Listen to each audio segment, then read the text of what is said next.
ಗಣರಾಜ್ಯೋತ್ಸವದ ಅಂಗವಾಗಿ ಬೆಂಗಳೂರಿನ ಲಾಲ್ಬಾಗ್ನಲ್ಲಿ ಆಯೋಜಿಸಿರುವ ಫಲಪುಷ್ಪ ಪ್ರದರ್ಶನ ಸಾರ್ವಜನಿಕರ ಗಮನ ಸೆಳೆಯುತ್ತಿದೆ. ಈ ಕುರಿತು ಒಂದು ವರದಿ.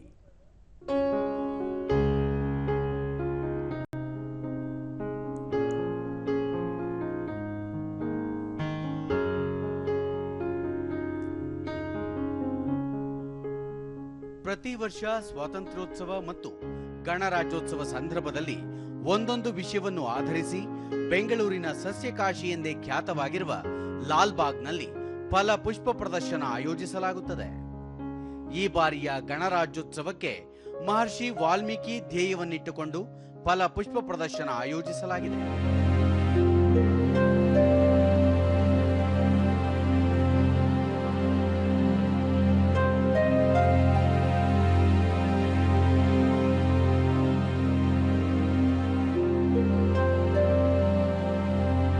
ರಾಮಾಯಣ ಹೂವುಗಳಲ್ಲಿ ಅರಳಿ ನೋಡುಗರನ್ನು ಕೈಬೀಸಿ ಕರೆಯುತ್ತಿವೆ.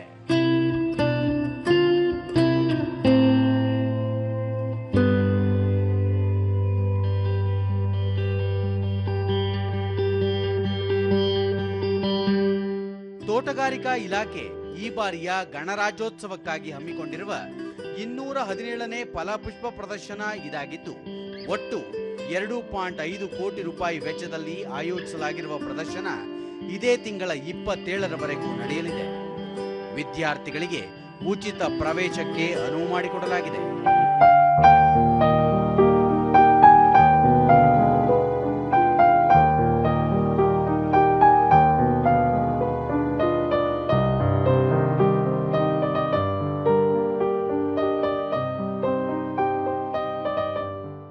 ಹೊರಾಂಗಣದಲ್ಲಿ ಪುಷ್ಪಗಳಿಂದ ನರ್ತಿಸುವ ರಾಷ್ಟ್ರ ಪಕ್ಷಿ ನವಿಲು, ಹೃದಯಾಕಾರದ ಹೂವಿನ ಕಮಾನುಗಳು, ತೂಗುವ ಹೂಗಳು, ಸಸ್ಯ ಸಂತೆ, 8 ಲಕ್ಷ ಹೂವಿನ ಕುಂಡಗಳು ಹಾಗೂ 11 ಲಕ್ಷ ಬಿಡಿಸಿದ ಹೂಗಳ ಅಲಂಕಾರ ಸೇರಿದಂತೆ ವಿವಿಧ ಬಗೆಯ ಆಕೃತಿಗಳು ಸಾರ್ವಜನಿಕರು ಪುಷ್ಪ ಪ್ರೇಮಿಗಳ ಕಣ್ಮನ ಸೆಳೆಯುತ್ತಿವೆ.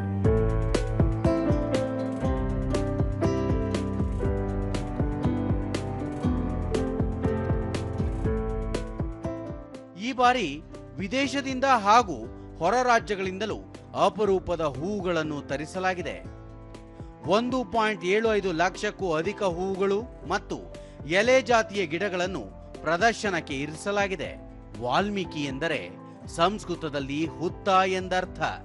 ಹೀಗಾಗಿ ಗಾಜಿನ ಮನೆಯ ಮಧ್ಯಭಾಗದಲ್ಲಿ ವಿವಿಧ ಜಾತಿಯ ಸುಮಾರು 1.5 ಲಕ್ಷ ಹೂಗಳಿಂದ ಬೃಹತ್ ಹುತ್ತವನ್ನು ಅನಾವರಣ ಮಾಡಲಾಗಿದ್ದು, ಅದರ ಮುಂದೆ ವಾಲ್ಮೀಕಿ ಮೂರ್ತಿಯನ್ನು ಪ್ರತಿಷ್ಠಾಪಿಸಲಾಗಿದೆ.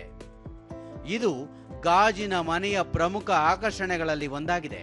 ಗಾಜಿನ ಮನೆಯಲ್ಲಿ ರಾಮಾಯಣದ ಕಥಾನಕವನ್ನು ಬಿಂಬಿಸುವ 3D ಕಲಾಕೃತಿಗಳನ್ನು ಪ್ರದರ್ಶಿಸಲಾಗಿದೆ. ದೂರದರ್ಶನದೊಂದಿಗೆ ವೀಕ್ಷಕರಾದ ಅನಿಲ್ ಆಲ್ಮೇಡಾ ಫಲಪುಷ್ಪ ಪ್ರದರ್ಶನವನ್ನು ನೋಡಿ ಸಂತಸವಾಗಿದೆ. ವೈವಿಧ್ಯಮಯ ಬಣ್ಣಗಳ ಚಿತ್ತಾರದಲ್ಲಿ ಅರಳಿರುವ ಹೂವುಗಳು, ರಾಮಾಯಣದ ಕಥಾನಕಗಳು, ಪಂಚವಟಿ ಕುಟೀರ ಆಕರ್ಷಣೀಯವಾಗಿವೆ ಎಂದರು.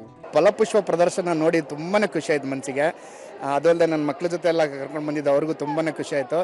ಕಲರ್ ಥೀಮು, ವಾಲ್ಮೀಕಿ ರಾಮಾಯಣ, ಆ ಪಂಚವಟಿ, ಆಮೇಲೆ ಅಳಿಲು, ಆಮೇಲೆ ಹನುಮಂತ, ಇದ್ರ ಪಕ್ಕ ಜೋಡಿಸಿರೋಂಥ ಒಂದು ಫೋಟೋಸ್, ಫ್ಲವರ್ಸ್ ತುಂಬ ಚೆನ್ನಾಗಿದೆ. ನಾನು ರೆಕಮೆಂಡ್ ಮಾಡ್ತೀನಿ. ಮನೇಲಿ ಕೂತ್ಕೊಂಡು TV ನೋಡಿದೆ, ಇಲ್ಲಿ ಬಂದು ಎಂಜಾಯ್ ಮಾಡಿ ನೀವೆಲ್ಲ ಫ್ಲವರ್ಸ್ ನೋಡಿ ಅಂತ. ಮತ್ತೊಬ್ಬ ವೀಕ್ಷಕರಾದ ಪದ್ಮಾರಾಣಿ, ಈಗಿನ ಕಾಲದ ಮಕ್ಕಳು mobile, laptop, TV, video games ಕಡೆ ಆಕರ್ಷಿತರಾಗಿದ್ದಾರೆ. ಅವುಗಳನ್ನು ಬಿಟ್ಟು ಫಲಪುಷ್ಪ ಪ್ರದರ್ಶನಕ್ಕೆ ಬರಬೇಕು ಎಂದು ಹೇಳಿದರು. ಲಾಲ್ಬಾಗ್ದಲ್ಲಿರೋ ಫ್ಲವರ್ಸ್ ಗಳು ನೋಡಿದ್ರೆ ತುಂಬಾನೇ ಖುಷಿ ಆಗತ್ತ. ಈ ಮಕ್ಕಳನ್ನ ಎಲ್ಲರನ್ನ ಕರ್ಕೊಂಡ್ಬಂದು ಇಂಥ ಫ್ಲವರ್ ಶೋದಲ್ಲಿ ಈ ಲಾಲ್ಬಾಗ್ದಲ್ಲಿ ಕರ್ಕೊಂಡ್ಬಂದ್ಬಿಟ್ರೆ ಎಷ್ಟು ಖುಷಿ ಕೊಡ್ತೈತಿ, ಎಷ್ಟು ಸಂತೋಷ ಆಗತ್ತ. ಅವ್ರಿಗೆ ರಾಮಾಯಣ, ಮಹಾಭಾರತ ಇದ್ರ ಬಗ್ಗೆ ಎಲ್ಲ ಇಲ್ಲಿ ಗೊತ್ತಾಗತ್ತ. ನಾವು ಹೇಳಕ್ಕಾಗತ್ತ, ನಾವು ಕೇಳಕ್ಕಾಗತ್ತ. ಈಗಿನ ಮಕ್ಕಳು ಯಾರು ಕೇಳಂಗಿಲ್ಲ. ಆದ್ರೂ ಕೂಡ ಎಲ್ಲರೂ ಕರ್ಕೊಂಬರ್ಲಿ ಅನ್ನೋದೇ ನಂದೊಂದು ಉದ್ದೇಶ. ಫಲಪುಷ್ಪ ಪ್ರದರ್ಶನಕ್ಕೆ ಭೇಟಿ ನೀಡಿದ್ದ ದಿನೇಶ್, ರಾಮಾಯಣ ಓದುವುದು ಸಾಮಾನ್ಯ, ಆದರೆ ಹೂವುಗಳಲ್ಲಿ ಅರಳಿರುವ ರಾಮಾಯಣ ಮನಸ್ಸಿಗೆ ಹತ್ತಿರವಾಗುತ್ತದೆ ಎಂದರು. ಲಾಲ್ಬಾಗ್ ಈ ಸಲ ತುಂಬಾ ಸುಂದರವಾಗಿ ಮಾಡಿದ್ದಾರೆ. ಇದರಲ್ಲಿ ರಾಮಾಯಣನ ನೀವು ಬುಕ್ಕಲ್ಲಿ ಓದೋದಕ್ಕಿಂತ ಹೆಚ್ಚಾಗಿ ಮಕ್ಕಳಿಗೆ ತುಂಬಾ ಅರ್ಥ ಆಗೋ ತರ ಅದು ಒಂದು ಛಾಯಾಚಿತ್ರಣ ತುಂಬ ಚೆನ್ನಾಗಿ ಸೆರೆ ಹಿಡ್ತಿದ್ದಾರೆ. ಮಕ್ಕಳು ನೋಡೋದ್ರ ಮುಖಾಂತರನೇ ಚೆನ್ನಾಗಿ ಅರ್ಥ ಮಾಡ್ಕೊಬೋದು. ಮತ್ತು ಆ ಒಂದು ಛಾಯಾಗ್ರಹಣದಲ್ಲಿ ಹೆಂಗೆ ಸೆರೆ ಹಿಡ್ದಿದ್ದಾರೆ ಅಂತಂದ್ರೆ ತುಂಬ ಚೆನ್ನಾಗಿದೆ. ನೋಡಿ ತುಂಬ ಚೆನ್ನಾಗಿ ಅರ್ಥ ಮಾಡ್ಕೊಡ್ತಾರೆ ಮಕ್ಕಳಿಗೆ. ವಿದ್ಯಾರ್ಥಿನಿ ಗಂಗಾ ದೇಶ ವಿದೇಶಗಳ ಅಪರೂಪದ ಹೂಗಳನ್ನು ಒಂದೆಡೆ ಕಣ್ತುಂಬಿಕೊಳ್ಳಲು ಅವಕಾಶ ಕಲ್ಪಿಸಲಾಗಿದೆ. ಇಂಥ ಪ್ರದರ್ಶನಗಳಿಗೆ ಜನರು ಹೆಚ್ಚಿನ ಸಂಖ್ಯೆಯಲ್ಲಿ ಭೇಟಿ ನೀಡಬೇಕು ಎಂದು ಅಭಿಪ್ರಾಯಪಟ್ಟರು. ಫ್ಲವರ್ ಶೋ ಅಂದ ತಕ್ಷಣ ನಾವು ಅನ್ಕೋತೀವಿ, ಇಮ್ಯಾಜ್ ಮಾಡ್ಕೋದು ಜಸ್ಟ್ ಬರೀ ರೋಸ್ಗಳು ಇರ್ಬೋದು, ಹೂಗಳು ಇರ್ಬೋದು, ಒಂದ್ ಸ್ವಲ್ಪ ಡೆಕೋರೇಷನ್ ಮಾಡಿರ್ತಾರೆ ಅಂತ. ಬಟ್ ಇಲ್ಲಿ ಬಂದ ತಕ್ಷಣ ಗೊತ್ತಾಗೋದು ಹೂಗಳಲ್ಲಿ ಇಷ್ಟೊಂದು ವೆರೈಟೀಸ್ ಇದಾವೆ, ದೇಶ ವಿದೇಶಗಳಿಂದ ಎಲ್ಲ ಕೂಡ ತರಿಸಿದ್ದಾರೆ.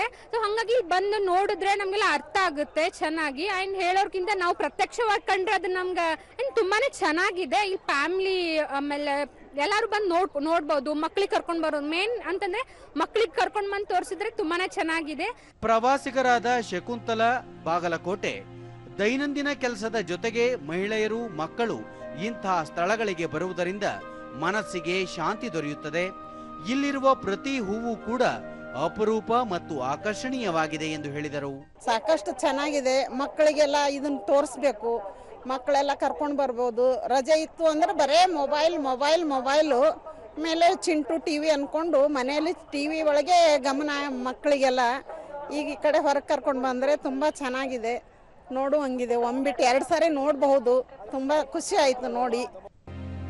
ಒಟ್ಟಾರೆ ಬೆಂಗಳೂರಿನಲ್ಲಿ ಆಯೋಜಿತವಾಗಿರುವ ಫಲ ಪುಷ್ಪ ಪ್ರದರ್ಶನಕ್ಕೆ ರಾಜ್ಯದ ವಿವಿಧೆಡೆಯಿಂದ ಜನರು ಬರುತ್ತಿದ್ದು ಎಲ್ಲರ ಮೆಚ್ಚುಗೆಗೂ ಪಾತ್ರವಾಗುತ್ತಿದೆ.